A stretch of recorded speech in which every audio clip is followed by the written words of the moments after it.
या ठिकाणी आपण क्वेश्चन नंबर 5 सॉल्व करणार आहे.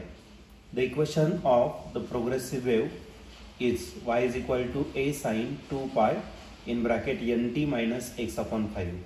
तर या ठिकाणी आपल्याला एक सिंपल हार्मोनिक प्रोग्रेसिव्ह वेव्ह दिलेला आहे. त्याचं इक्वेशन दिलेलं आहे y is equal to a sin 2 pi nt minus x upon 5. The ratio of maximum particle velocity to wave velocity is. तर आपल्याला रेशो फाइंड करायचं maximum particle velocity to wave velocity. हा question 2015 ला आलेला होता. ह्याच्या 4 ऑप्शन पैकी पहिलं जो ऑप्शन आहे pi a divided by 5, B option आहे 2 pi a divided by 5, C option आहे 3 पाय a डिवाइडेड बाय 5 आणि लास्ट डी ऑप्शन आहे 4 पाय a डिवाइडेड बाय 5. तर या 4 ऑप्शन पैकी या क्वेश्चनचा करेक्ट आन्सर काय असलं पाहिजे. तर आता आपण याला सॉल्व्ह करूया आणि मग डिसाइड करूया.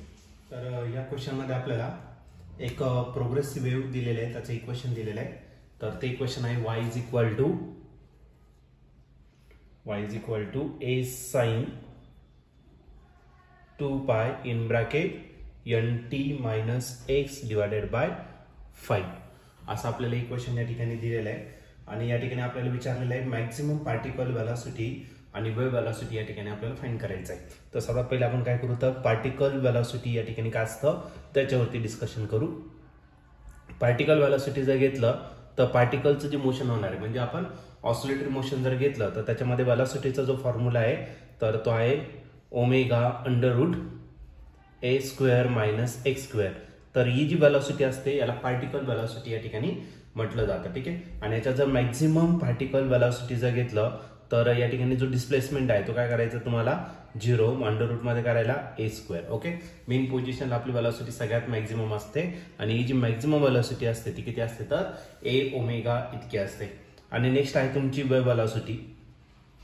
वेव्ह वेलोसिटी जर घेतला तर वेव्हची जी वेलोसिटी आहे तर त्यासाठी आपल्याकडे formula v is equal to n lambda. v म्हणजे वेव्ह वेलोसिटी, n म्हणजे आपलं फ्रिक्वेन्सी आणि लॅम्बडा म्हणजे काय वेव्हलेंथ. तर हे आपल्याला या ठिकाणी काय करायचं फाइंड करायचं. तर आपल्याला रेशो फाइंड करायचा आहे maximum particle velocity to wave velocity. तर याचा रेशो आपल्याला फाइंड करायचा म्हणजे v मॅक्स डिवाइडेड बाय काय करायचं आपल्याला v मॅक्स जर घेतला त्याचा फॉर्म्युला काय a ओमेगा आणि वेव्ह वेलोसिटी जर घेतला त्याचा फॉर्म्युला काय n लॅम्बडा.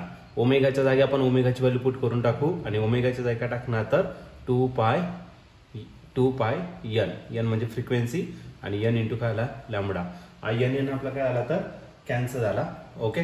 मग आपलं जे इक्वेशन राहिलं ते काय राहिलं 2 पाय a म्हणजे काय अँप्लिट्यूड आणि डिवाइड काय आला वेव्हलेंथ. आता या केसमध्ये आपल्याला काय करायचं वेव्हलेंथ कम्पेअर फाइंड करायचं. तर सर्वात पहिली या इक्वेशनला आपण काय करणार स्टँडर्ड इक्वेशन सोबत या ठिकाणी काय करणार कम्पेअर करणार.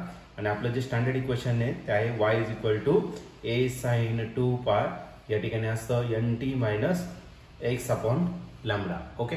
आणि याच्यासोबत जर कम्पेअर केलं तर आपला जो लॅम्बडा आहे तो किती भेटणार तर 5 भेटेल. ओके. मग आपल्या या कंपॅरिझन नुसार लॅम्बडा इज इक्वल टू आपला किती आला 5 आला. मग ही व्हॅल्यू आपण याच्यात पुट करून टाकू. मग आपलं हा जो रेशो आहे 2 पाय a डिवाइडेड बाय काय भेटेल तर 5. Okay. 2 pi a divided by 5. आणि या ठिकाणी तुम्ही ऑप्शन जर बघितलं तर ऑप्शन नंबर बी जो आहे तो या ठिकाणी